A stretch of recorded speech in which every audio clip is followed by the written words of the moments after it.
Hello. Once again, it is Write Once, Read Many.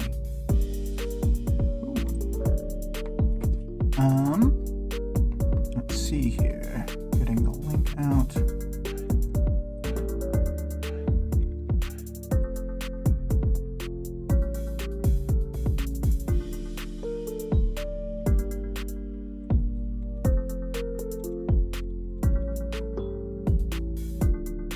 Oh, Vic's here, and is right. It's a new song. This is Queen Scourge by Scarlett. It is the shortest one we've had so far, but that's all right. Oh my word! I have the wrong art. It's this other art.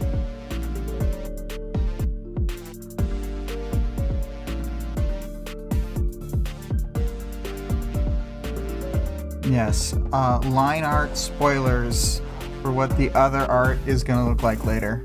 So, yes, I have ruined all of your lives. Yes, 2 + 4 × 5, hello, and mostly goodbye. I know that you probably have to go into work. However, I'm hoping that I can think of audience participation questions by the end of the thing, and that when I post them, that perhaps you'll have answers in time. However, I was not able to think up any audience participation questions as I wrote for some reason. So, if anyone thinks any of them up, just let me know. Very wishy-washy on the audience participation. But, for the themes of these chapters, I would say, let's see here. Temptation for Skitter. Like, the allure of Dinah's power is much like the allure of, using any powers to get what she wants. She has a hard time saying no and stopping herself. Oh, yeah, that's good. That's good.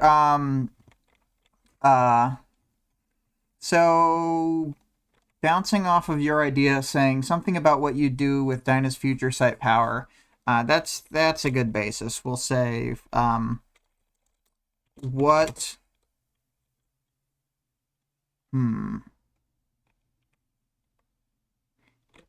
Yeah, just kind of straightforward. I was gonna make it like sillier, like a silly version of what would you do with her power, but then I'm like, nah, people can just take this however they want to take this. So directly, what would you do with Dinah's precog power?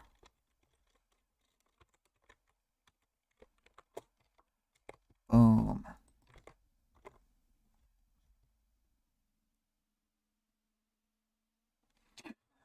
Vic says to tailorify Dinah's power.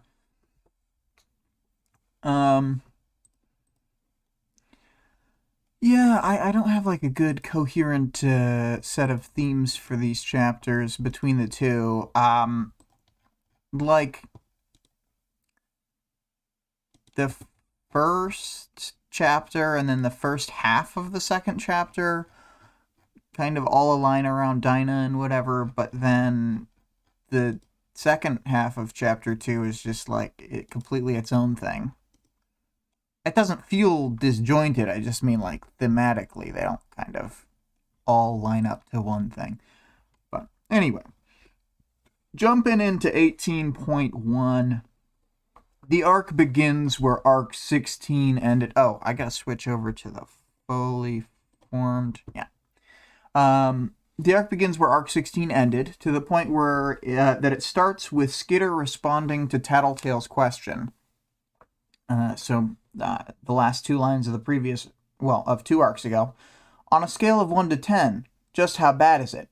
Let me answer your question with another question. You think we could convince the PRT to turn on the air raid sirens? And then this is where this arc begins. It's that bad? Do we need to contact the PRT and Protectorate? Get the heroes on board? Oh, hi, Greg. And then Dinah says that there isn't immediate danger, but Tattletale says they should still go to the heroes sooner than later. Regent questions how well they'll be able to convince the heroes given the recent string of events, you know, the Undersiders' general vibes. After Skitter accidentally breathes in the foul air from Noelle's vault, she has another coughing fit due to her terrible smoke inhalation, and Gru insists that they go to the hospital. After Tattletale says she doesn't know to several questions, then Skitter pushes the conversation in another direction, asking what she does know. Tattletale explains that Noelle was changing.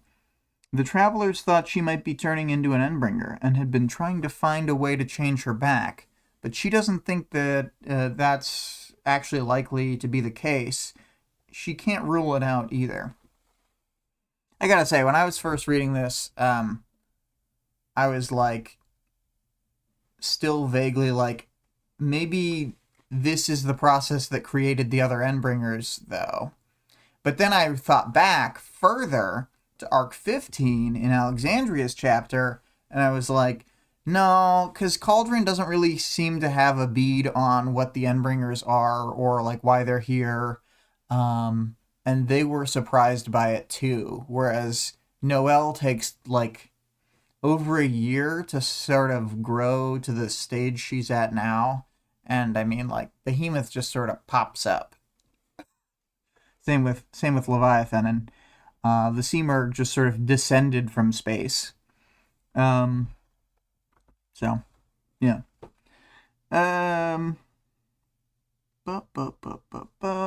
Tattletale correctly assumes that Cauldron did this, but then she rattles off like 8 names of other people who might have been involved, clarifies that it would have had to be multiple of the people she listed working together, or a second trigger event, or one of the Tinkers would have had to reverse engineer something based off of one of the others. But that it would kind of doesn't cleanly map onto anyone that she can figure out. Regent asks if they can use Dinah's power. She says they'll help for now.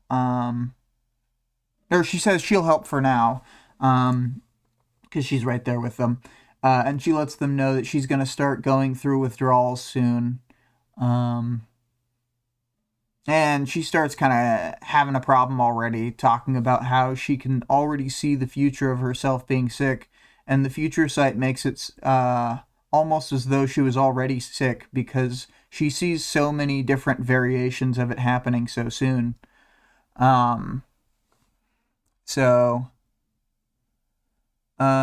try to ask Dinah a question, but it doesn't really work because she can't ask something like the chance that Noelle will become an Endbringer. And they don't have a good route to ask backwards and find useful info about Noelle. There is over a 99% chance that she attacks in the next 24 hours.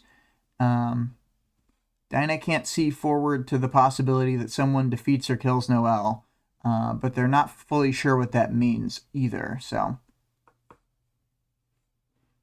Vic says, Dinah's such a beta in these chapters. Oh my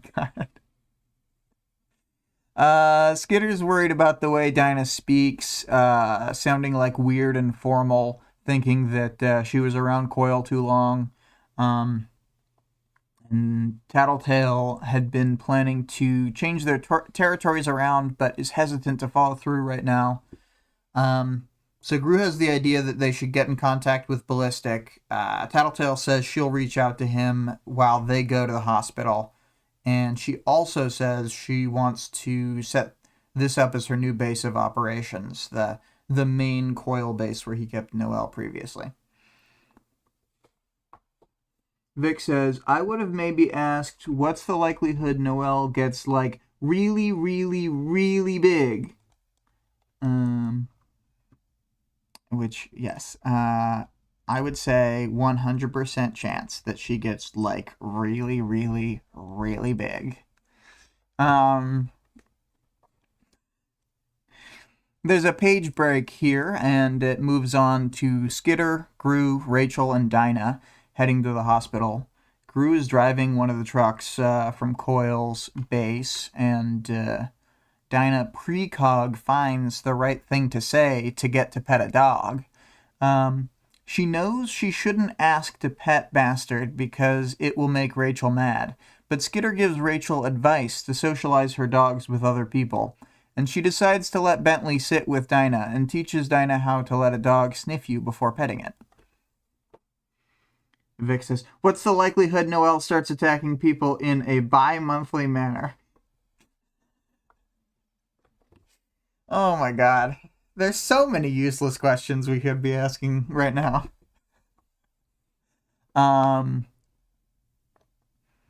Skitter has a moment where it hits her again how Dinah was captured for 2 months.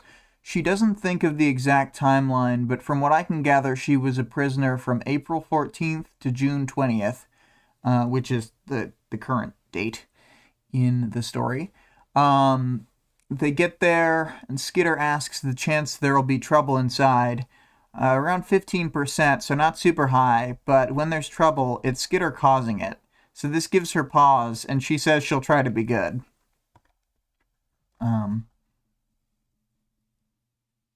Greg says, using precog powers to pet dogs is one of the best uses, to be honest. Yeah, makes sense. A labyrinthine path she had to travel to get to pet a dog. The group didn't feel like they could trust the doctor Coil used, Dr. Q, even though he's really good, because they're not sure how loyal he was to Coil. Coilty, they call it, when you're loyal to Coil. They're in an office that's staffed by people Skitter finds weird and unnatural and off-putting. But she can't put her finger on why, and Gru explains the general nature of their injuries, including Dinah having been drugged, and the person working lets them know their bill has been paid in advance. They're in a weird upscale building, and they're asked to go in separate rooms, but Dinah doesn't want to leave Skitter, so they share a room. In one of those top-tier micro moments of the story, Skitter reveals she's blind, which shocks Gru and Rachel. Gru's clearly upset to have been left out of the loop, but Skitter says she can see with her power. Let's see here. It's the, "We'll share a room. Neither of you are bashful?" "I'm blind. And no, I guess I'm not bashful." "Blind?" Gru said, his head snapping around as he looked at me. Rachel did as well. "Tattletale didn't mention it?" "No, and you didn't either." "I'm functioning. Probably won't when I can't use my power, but yeah. It's everything."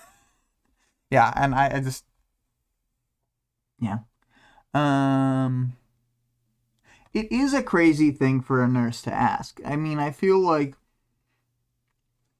the idea that she's saying they want to share a room, like they already understand the consequences of that action, so.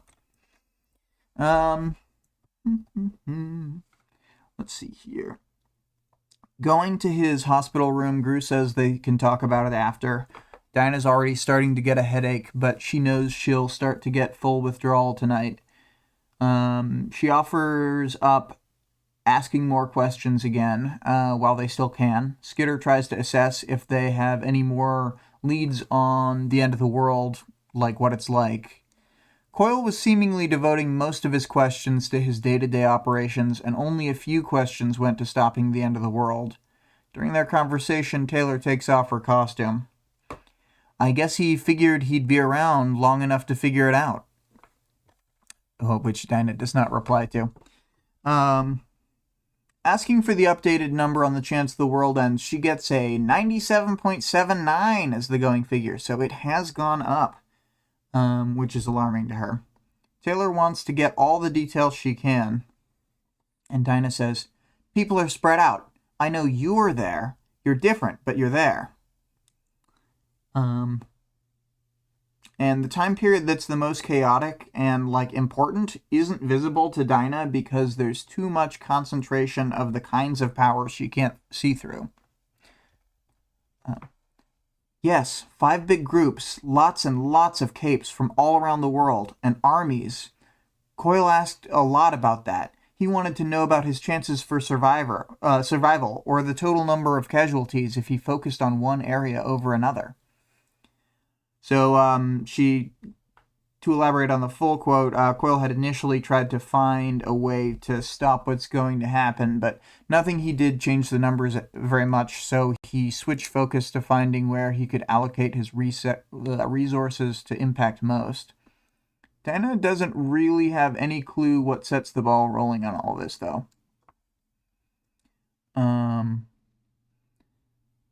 Once Taylor is down to just tank top and bike shorts, Dinah's surprised to see that Taylor's got a bunch of burns on her. She says it looks painful. And while Taylor starts another coughing fit, Rachel storms out of one of the other hospital rooms. Then Taylor tries to take her own stab at figuring out how to stop the end of the world. Theoretically speaking, just in the interest of problem solving or figuring out what's going to work, would the chance of this happening change if I just drove around America and killed everyone in my power's reach? No luck with that plan, but it was out of pocket enough that Dinah asks Taylor if she'd really do that, and she says she wouldn't, and admits that she did kill Coyle, but it was a special case. Cool, Taylor, says Greg. Does that bother you? She asks about her killing Coyle thing. It did at first, when I first saw that possibility, but I had a lot of time to wait, and eventually the idea of being rescued mattered more to me than his life did. This makes Taylor sad, but then she gets distracted again by Rachel. The doctor joins them in the room. Rachel wasn't cooperating, but was found in good health. When asked who to treat first, Dinah cuts Taylor off and says to treat Taylor. The doctor checks Taylor and gives her eye drops and burn cream and tells her she's got to keep deep breathing because of how she had the smoke inhalation stuff. And luckily, she seems to have avoided taking brain damage from the smoke, which is good. Not always the case. When trying to figure out what's wrong with Dinah, they tell the doctor that she was held captive. Then when the doctor says that she wouldn't act any different if it had been Taylor keeping her prisoner, Taylor almost starts something until Dinah grabs her arm with a silent, "This is part of the 80% chance that you're the one who starts shit." And Taylor makes herself not flip out on the doctor. Because they don't know what drugs were used on Dinah, the doctor says they can't put her in a coma. Then Dinah reaffirms that she needs to go through the withdrawals for real because she can see enough of the future to know that if she's in a coma when going through it, she's much more likely to relapse. I think she says 70-something% chance. Taylor wants Dinah to stay with her tonight. The doctor goes to visit Gru and has a somehow even higher pitched voice than before, which connects a dot or two in Taylor's brain, and she asks Dinah if there's stuff with Medhall logos on it. There doesn't seem to be any Medhall equipment here, but Taylor still thinks these doctors might be white supremacists who formerly worked for Kaiser. The timeline for recovery for Dinah is 6 to 7 days. Taylor says she's going to get the instructions she needs to care for Dinah, then they'll go somewhere else to hide out. And Dinah has been slowly getting more quiet and worried as time passes. Taylor asks her a few more questions about the Noel fight. While she's contemplating the situation, Dinah gives her a % chance of something happening without being asked any questions. And Taylor asks what the question was. Dinah had been seeing how likely it was that she would get home. And then it takes Taylor a few moments, but she realizes that she's the reason that Dinah might not get home. Intoxicated by the power of continuing to use Dinah's precognition, she needed a push like this to not go down a road of justifying why she'll keep Dinah for, just one more day. Dinah, listen, I can guess what you're thinking. I don't want to be that person. I don't want to trick myself into believing it's right or better to keep you, that it serves the greater good or whatever, because that's a slippery, fast road to doing what Coil was doing. We'll get you home as soon as possible, okay? Within 24 hours. And if there's more risk, if there's more danger to me or to you or everyone, I'll shoulder that, okay? I'll make sure we come out of this okay. You can go home. You deserve to go home. Vic says, good thing Dinah said something. A full minute passed before she responded with a murmured, thank you. So yeah, that's the end of that chapter. Really good one. And this image, of course, is Bentley turning his little self around from putting his head on Taylor's lap to putting his head on Dinah's lap. Very cute. So final chapter thoughts.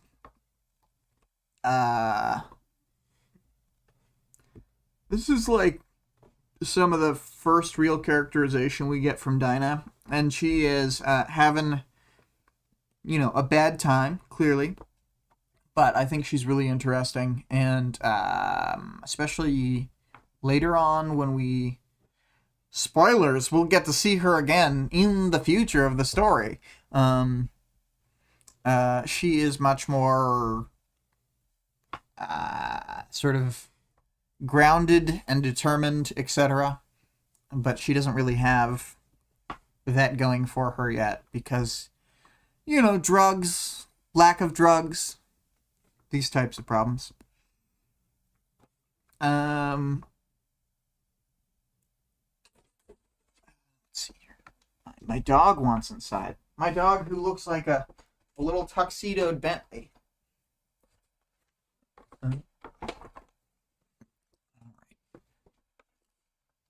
Let's see here. I guess I don't have that much more to say about it. I thought it was interesting that they picked it up like literally between two sentences of like 16.13 and 18.1.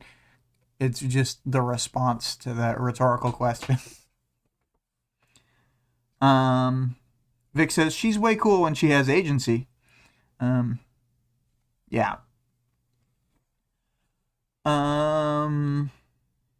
Let's see, anything else I wanted to mention? Oh yeah, I can never get over the "you were blind" moment. It's so good. Like the fact that even Rachel couldn't tell. Rachel, the body language expert, couldn't see that she wasn't turning her head to look at anything. I know that she like literally was turning her head towards stuff to try and like pretend like she could still see them. So it just means that her acting is really good.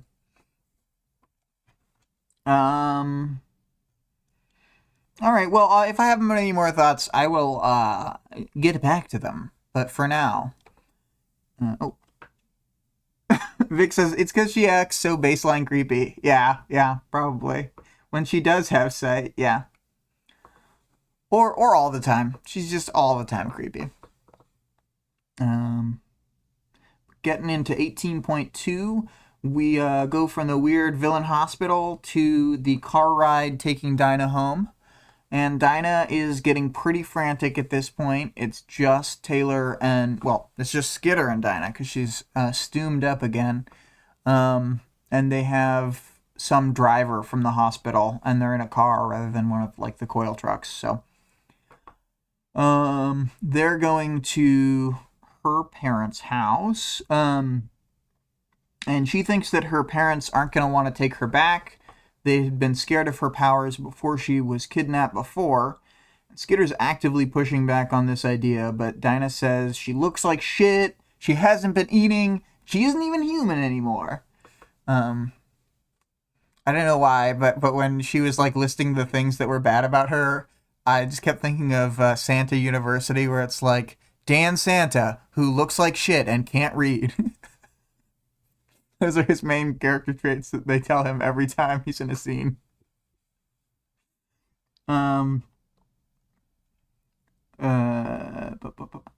Skitter explains that being parahumans doesn't mean they're half human. It means they're beside humans. This momentarily derails Dinah freaking out, and she asks how Skitter even knows, like, the specifics of the word parahuman, etc. And Skitter tells her how her mom was an English teacher, and after she had died, Skitter started paying more attention to word stuff like that.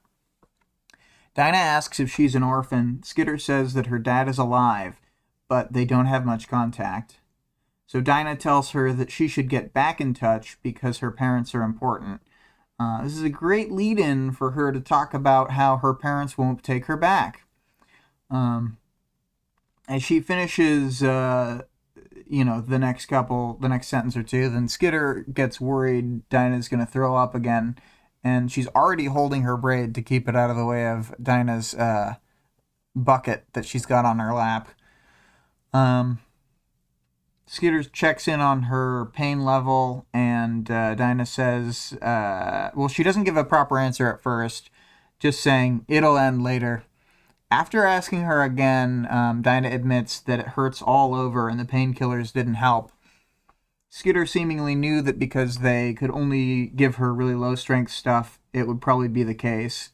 They couldn't give her any medicines that might be close to the drugs that Coyle had been using previously. So Dinah brings it back again to her parents not taking her back, and they can't ignore her power anymore, so she'll have to live with Skitter or Tattletale, and it'll be better than when she lived with Coyle, but she'll still never be able to go home again.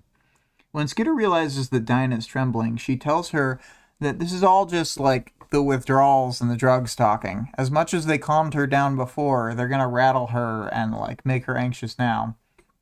So Skitter gets a comb from the driver and starts combing Dinah's hair, telling her that they'll get her looking presentable. For a moment while this is happening, Skitter thinks about all the things she should be asking Dinah, and that she wants to apologize for unwittingly being a part of Dinah's capture. She couldn't bring herself to say anything, though, in any direction.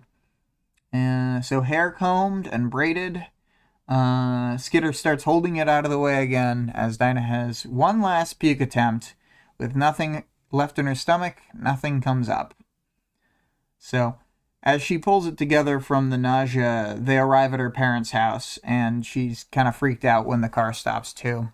So, Skitter's trying to get Dinah to go by herself, or even to sit on the edge of the lawn so that they can honk the horn and get the parents to come out.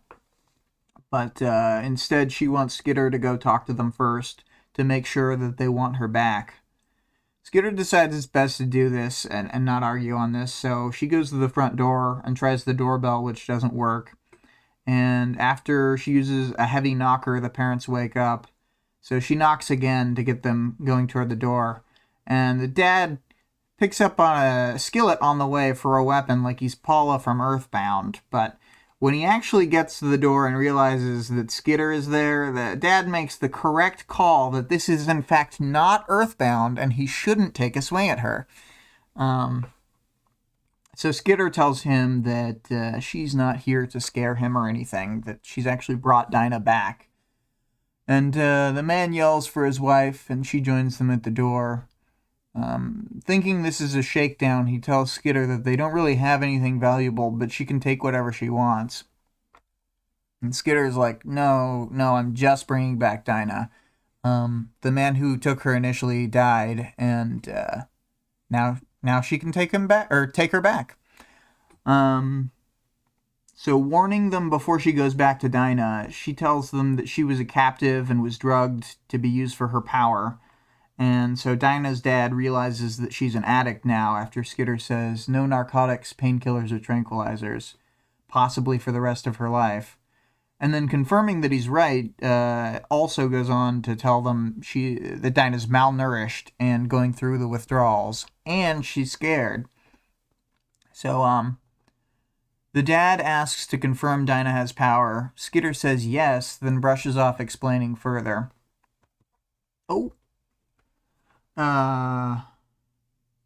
Vic says, Taylor's like way too positive in this scene. Probably because she's trying to push away any reason to keep Dinah. Maybe. I always got the impression, even on this reading, that she's like got a pretty grim demeanor when she's talking to the parents. Calling her an addict seems somehow inaccurate. I guess. I'm not sure. Like, calling someone who was starving, anorexic.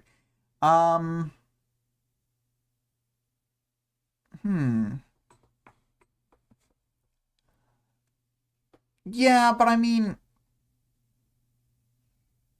even if she wasn't voluntarily taking the drugs, if they were something with an addiction, like, to the chemical, she would still probably come away from it addicted to the substance. So maybe it's like not the best word because of like implications behind like what people usually think of, but I can't really think of anything else to call it.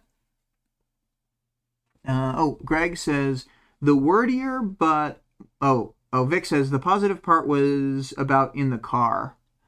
Oh yeah, well she was trying to pep up Dinah, I think.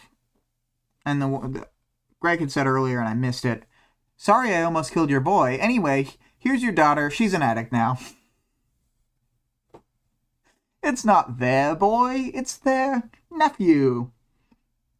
And then Greg says the wordier but more accurate description would be susceptible to future substance abuse problems. All right, that's fair.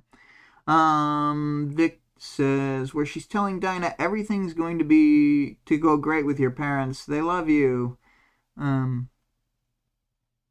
I guess. I mean, I think that she didn't have any indication that she was right, but I don't know that she had like another conversational direction to take that. She just needed to convince her to go back to her parents. And I do think that she's right, that it's like crazy withdrawal anxiety. But anyway, where was I? So as someone who's susceptible to future substance abuse problems, they can't give her any of these medicines. Skitter goes to get Dinah, who's still saying that they won't want her, even arguing that maybe Skitter should keep her until she's doing better so she doesn't look like shit. She's worried about scaring her parents away still. But Skitter insists that they agreed before that they need to take her back to her parents now. So this is where those art spoilers come back into play. Thoroughly spoiled.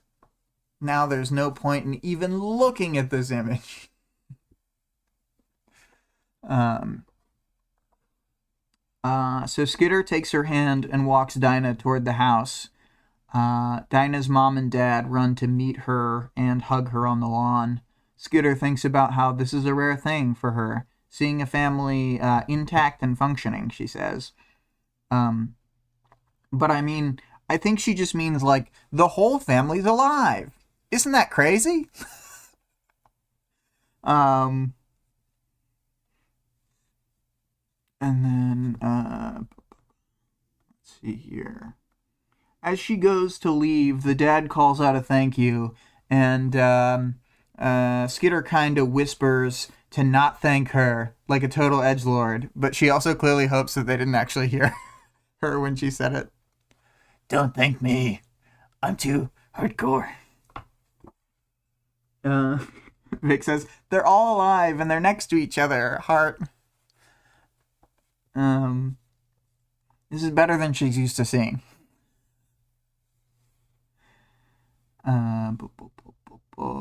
Let's switch it over to this and this.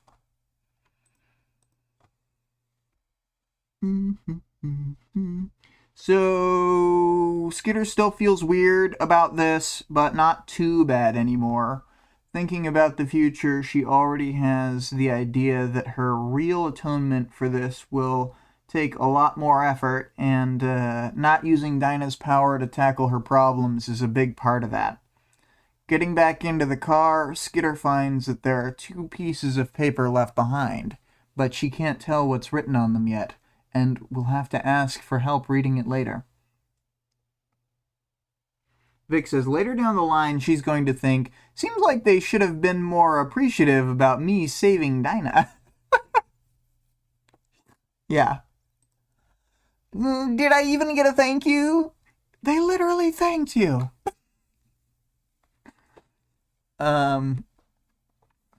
So meeting up with the group, so there's like a page break, and Taylor has the driver drive her downtown. Meeting up with the group at Tattletale's new headquarters, she finds her team, as well as Ballistic and Parian, the last of whom she's surprised to see her here. Parian isn't sure she's up for this, but she's invested enough to come and listen to what they have to say. Gru says they're going to need to get down to business and they start moving as Tattletale says that they'll talk on the way to where they're going. Parian makes them a giant Dachshund, and Imp is upset that they're not riding something cool like a snake. So she tries to ride with Rachel on Bentley, but Regent messes up her ploy by reminding Rachel that Imp was calling the dogs by disrespectful nicknames earlier. And Rachel instead offers a hand up to Skitter to ride. They briefly mention that Atlas is across the city, so they can't use Atlas right now. So all the others jump onto Parian's cloth dog special, the Super Wiener Dog. Tattletale makes sure it's cool that she's the co-captain of the team. Ballistic is confused because he thought she was already fully in charge, and she corrects him that she does ops stuff and plans, but that Skitter's the real leader. Gru points out that she's blind right now, but Skitter is not concerned by that.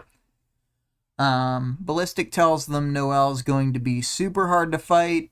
She's way strong, way smart, and has nothing left to lose. He goes on to say a bunch of cryptic stuff about how she's never been in a serious fight, and we know what that means, but like, how the hell are they supposed to interpret that? Then says that her battlefield awareness is like instinct-based, so she won't lose much by being emotional and all over the place, and off-kilter and whatever. After telling them this, he also tells them that he won't be joining them for the fight, because it would be counterproductive to bring him along. Parian says she's out too, and Skitter says they're underestimating how bad this will be. Skitter asks why Noelle couldn't see through their obvious lies before, and Ballistic tells her that it's because she just believed whatever Trickster was telling her. And then he goes on to tell us how Trickster slowly changed over time, and that by this point, everything he told the rest of the team was also a series of white lies to smooth things over. So Telltale puts words to what was implied. Ballistic knew Trickster wouldn't change back, only go further in the direction of just helping himself and Noelle. And Ballistic points out that they shouldn't discount Trickster as a factor in all this. He might be able to help them end this, or he might be a huge complication.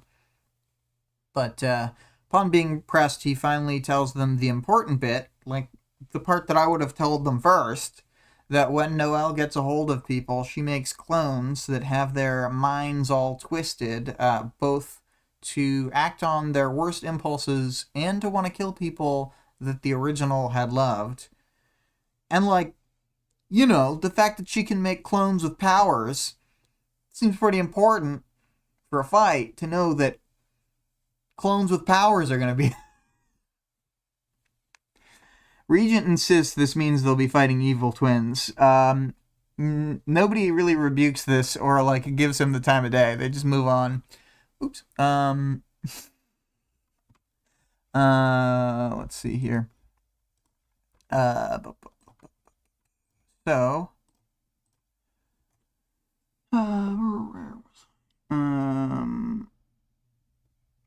Perian says there's still people... Or, wait, no, that's... When asked about the clones expiring, Ballistic says that they basically have to kill them right away whenever it happens because of how dangerous they are.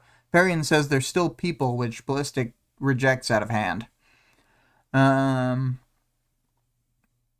Tattletale has soldiers patrolling the city, which is how they found the place they're going to, where Noelle had already attacked. Ballistic talks about Noelle taking bullets without flinching in the past and how damage done healed too quickly for it to matter. He hasn't seen her in a while, though. He thinks Noelle will have grown a lot since the last time he saw her, which was about a week after they moved to Brockton Bay. Skitter says that she doesn't want to kill Noelle unless they have to, and Ballistic gets annoyed. They won't be able to contain her. She's a lot stronger than Crawler was. Skitter argues that they'll have the help of the heroes. Ballistic brings up that they think she's turning into an Endbringer and asks why it's okay to kill Leviathan but not Noelle. Skitter says that she's still a person, and Tattletale gets on him for asking them to kill his friend so easily. He says she's not the person that they knew before, even if she looks like it on the outside. When Tattletale says, "Pretty cold," he doesn't back down and says that they don't get it and starts to leave. He starts walking off in the direction of his territory. As they sort of continue on their way, Perian asks how she can protect people, and Tattletale says her power will be really helpful in this fight, but Perian says that she doesn't want to fight. Skitter pushes for this, saying, this is about as important as Leviathan, and Perian, she doesn't say those words, but that's what she means. Perian says she promised herself as a kid that if she had powers, she'd fight the Endbringers, but this wasn't part of that. And Tattletale lets them know that the Protectorate and the wards are already at the scene of the damage they're going to.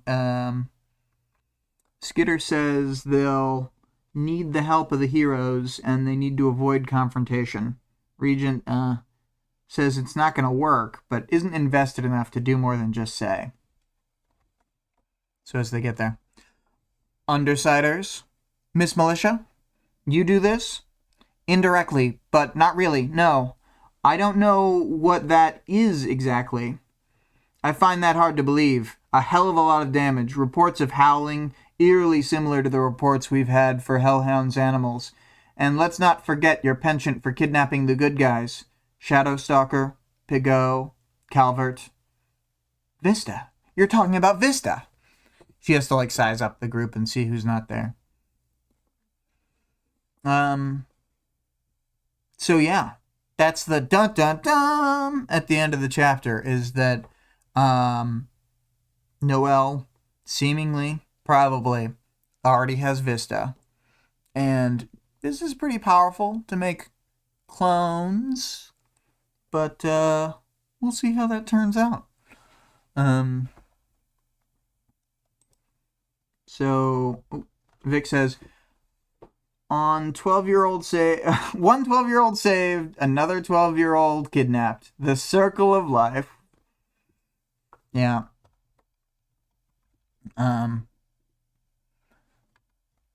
And Taylor's like, damn, that's that little kid that I hit in the face with that baton.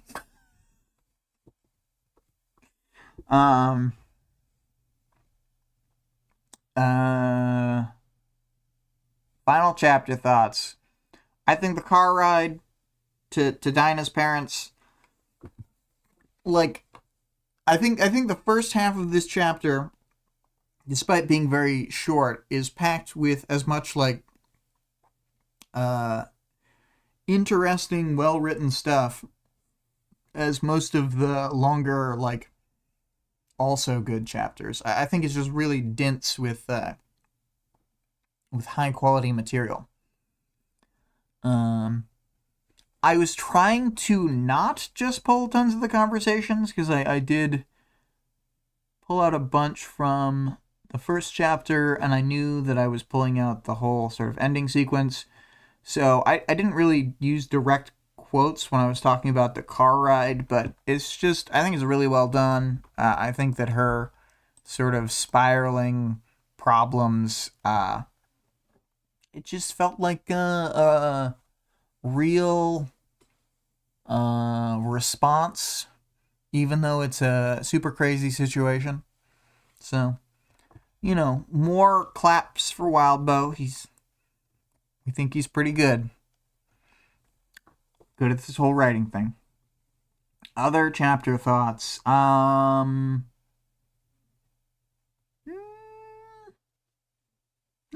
much about the second half of the chapter. I like the group dynamics at play. I think that we've already gotten to the point in the story where, like, just all the little interactions the Undersiders have are great, like, pretty much every time. Yeah, I don't have that much more to say about it. For arc stuff, great way to open an arc. Set some stakes, establish knowledge for the characters that we might partially already have, but that is like solidified in the story by Ballistic telling it to the Undersiders. We put a wrap on the Dinah story for now. Sort of get ready for the conversations that will advance the story, like with introducing Miss Militia at the end of this chapter. I think it's good to have the pivot point before the chapter like this, rather than if, like, Ballistic left and the chapter ended 5 paragraphs earlier before they got there and talked to Miss Militia or something. So it's good that they had that there. And I guess I'm not going to talk much more about the arc, because we'll do an arc stuff section like a bunch more times. This one's super long. Yeah, the last arc was only 4 weeks, but let me see. This one's going to have 1, 2, 3, 4, 5, 6, 7... possibly 8 or 9 weeks of material, depending on how exactly we break it up. But, yeah, it's a long arc. It's not quite as long as arc 16, but it's close. Characters. We've got Dinah. We get to see more of Dinah than we've maybe ever seen before in just 2 chapters. Except her own chapter. We got to see a lot of Dinah in her own chapter. But I don't know. It's such a, like, tense situation that we kind of are swept up in what's happening because Crawler's attacking them and so forth. Vic thinks Dinah's a beta in these chapters, and I think even if that's the case, it's acceptable because she's having a bad time. Like a really terrible time. I don't know. I feel like I said most of the stuff I'm not sure what else I want to say about Dinah. Like, a lot did happen. I really like this loop she was in about her parents not wanting to take her back, and how, like, she had worked so hard to get herself in a position to go back, and then even afterwards she started to spiral out of control and almost went back on what she was saying and wanted to stay with Skitter.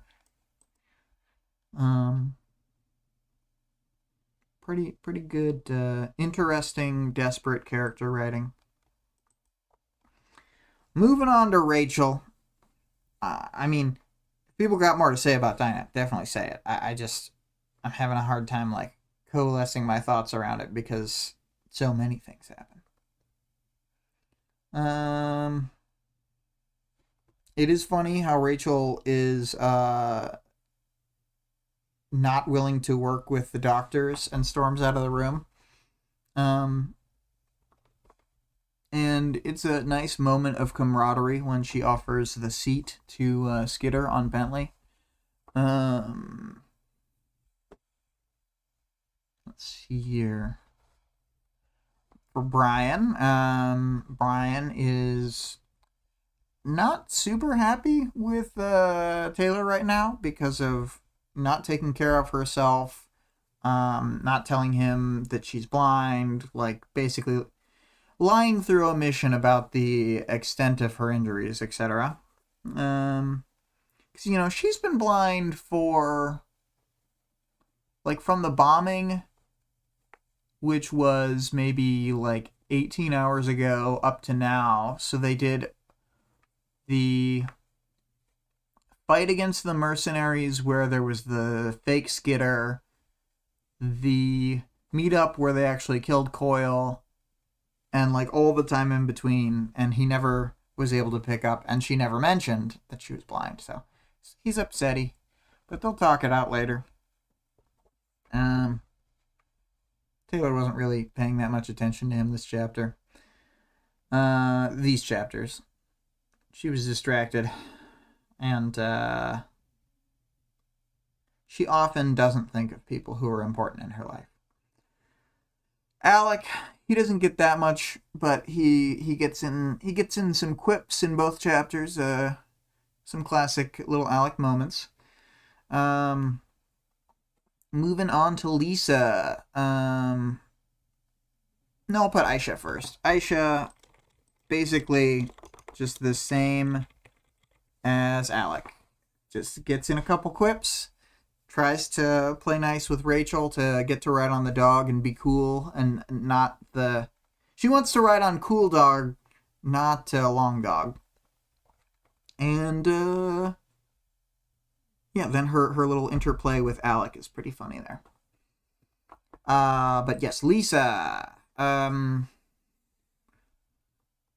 She's keeping the team on the ball. She wants them to address this Noelle thing super fast, just like Brian does.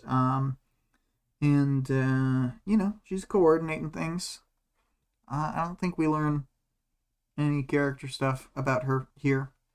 I do think it's interesting that she's the one to tell Ballistic that he's being cold, because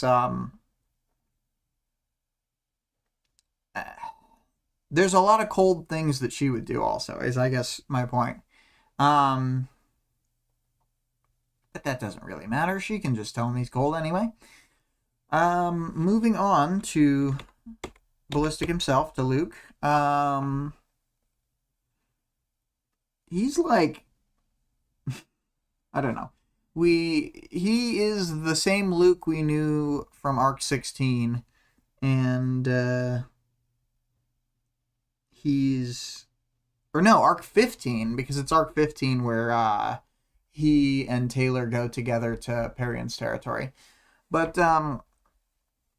yeah, he's being pissy. He's like, I'm not gonna fight against you guys, but I'm not gonna help you. I'm still in an alliance, but I'm not part of your group. I'm a loner now. That's what they call me, Loner Luke. And then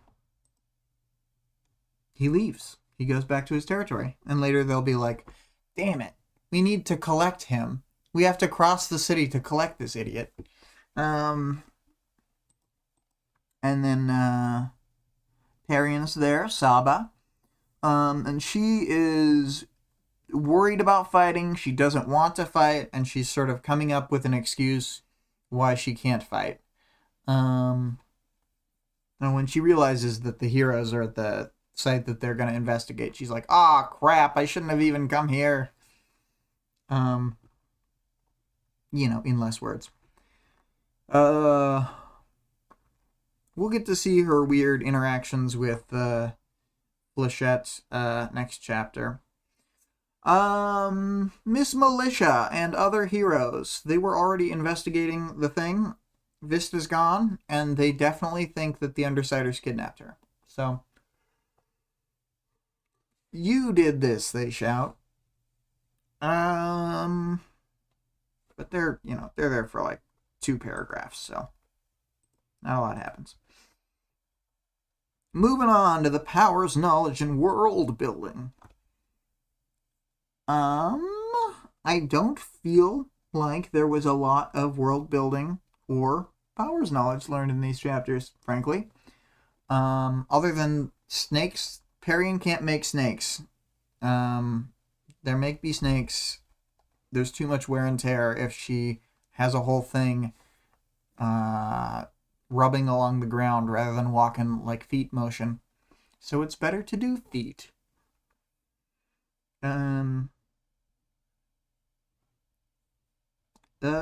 What else do we learn? I feel like we knew everything that we needed to know about Noelle's power from what she had said in Arc 17.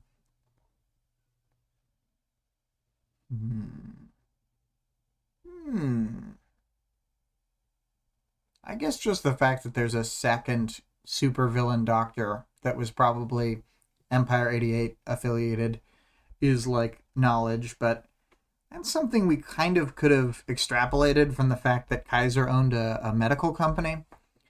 So, you know. I am going to show, before I start the audience participation, the bonus section would be a great place to show this. This is a portrait of Mr. Gladly. He's looking down and grading a paper, so that's why his eyes look like that. And the person who I was, modeling it after had very, like, powerful eyelashes, so I tried to sort of take that into account into the drawing as well. So I had a harder time with this one because I was still sort of using the grid method, but the grid didn't line up well at all with where the face was. I realized that after I made the grid, and then I was like, I'll just try and do it anyway as a challenge. And I think it turned out about as well as, if not the ones from last week, then the ones from the Cody Marissa week. And I think I'm going to keep doing one portrait each week. Maybe not every week, but I'll try. We'll see. I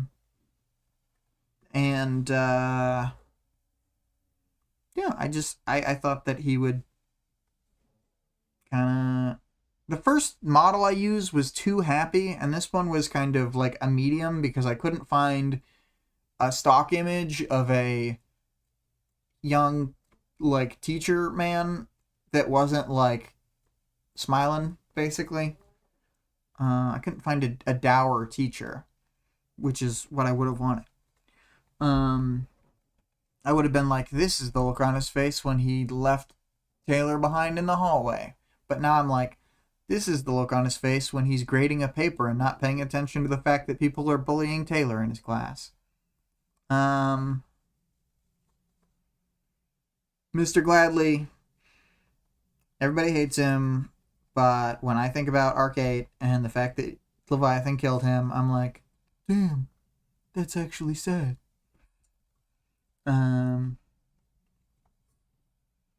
Especially if you couple it with you'll see on a Parahumans online post in a different chapter that it's like, oh man, his girlfriend who he tried to protect by putting behind him indeed lived while he died. So it worked. You did shield her, Mr. Gladly. You did it. Which I think is a pretty good accomplishment. He saved somebody from Leviathan. Fairly heroic, if I do say so myself. Even if he was scared in the moment. And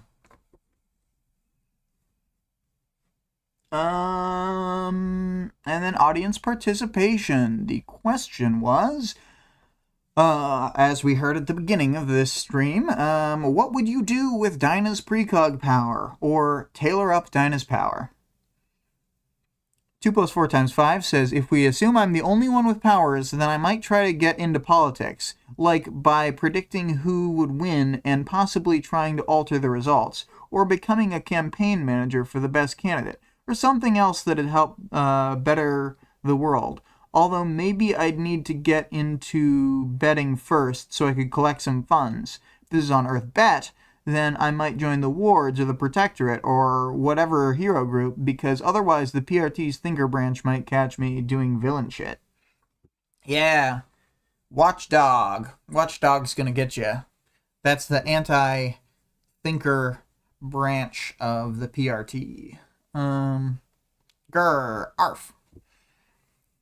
Vic says, so much stonks, and then has the 3 of the emoji that's a $ eyes and money tongue. You know the one, I'm sure. My answer, I would have said the thing 2 + 4 × 5 said, more or less.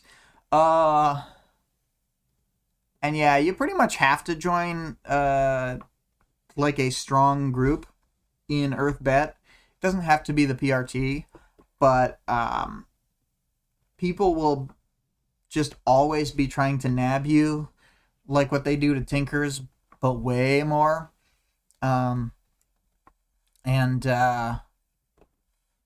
It's a problem being powerful, but not in a material sense. It's like being Tattletale. You need people to do your bidding. Otherwise, you get got. But that's all for this one, folks. Sort of back to the more short form, since I'm solo on this one. But, I believe that next week Vic will be back, because next week is chapter 18.x, an interlude. I shall not yet reveal who it is the interlude for, but you can find that out by tuning in, or by simply reading the book. Greg says, ooh. Actually, this next interlude, I'm gonna find it. There's an artist out there, a fan artist, who did a comic page for it. Just some of the dialogue, and as I recall, it's quite good.